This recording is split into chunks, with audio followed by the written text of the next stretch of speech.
Recent numbers show contractors are pumping the brakes on building new apartments in Colorado Springs.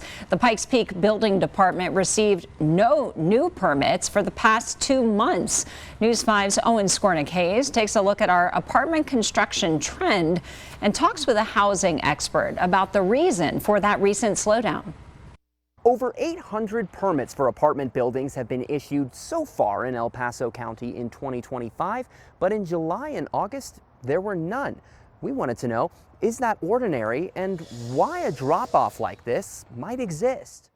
After roughly 7,500 apartments were permitted in 2023 and 2024, the number has fallen to just over 1,600 the last 2 years.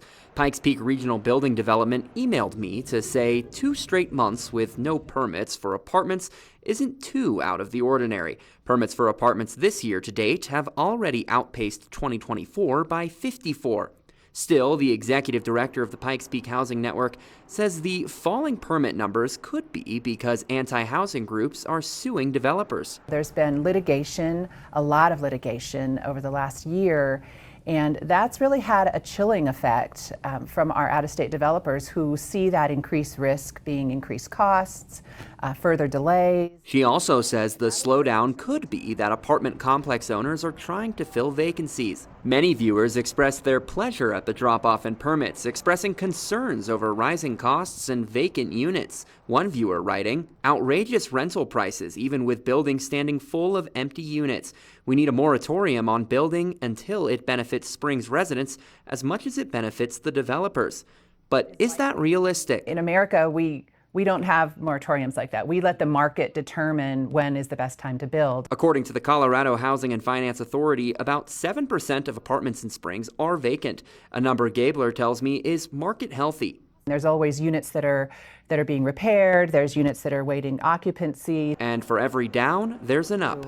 This market is typically kind of boom bust. It does kind of go up and down. She says an estimated 6,167 units per year are needed with current growth projections in Colorado Springs, meaning a lapse like this probably won't last forever.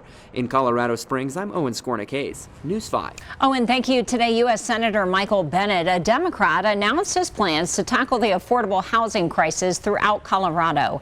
He's doing so as part of his push to be elected governor next year. Senior reporter Brett Forrest is tracking that announcement. Brett.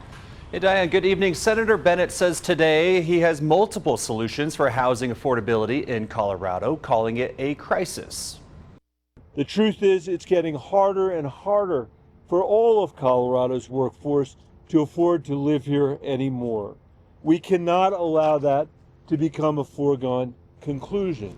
Bennet says his housing plan includes a statewide surge in home construction. He'll increase state-supported housing by as much as 30% by 2035, streamline permitting and boost density, helping first-time home buyers with more mortgage options, down payment assistance, and rent-to-own systems, have a single common application for financing entities, and rein in construction costs by offering land at below market rates when it makes sense, and bringing in the private sector to unlock investment. Now, on the other side of the issue, I reached out to Teller County Sheriff Jason Mikesell. He's a Republican running for governor next year. He tells me over the phone that Bennett's plan is to spend more state money when the state already has a budget crisis, and that the state needs to loosen restrictive building codes to tackle the issue, and private companies need to take the lead.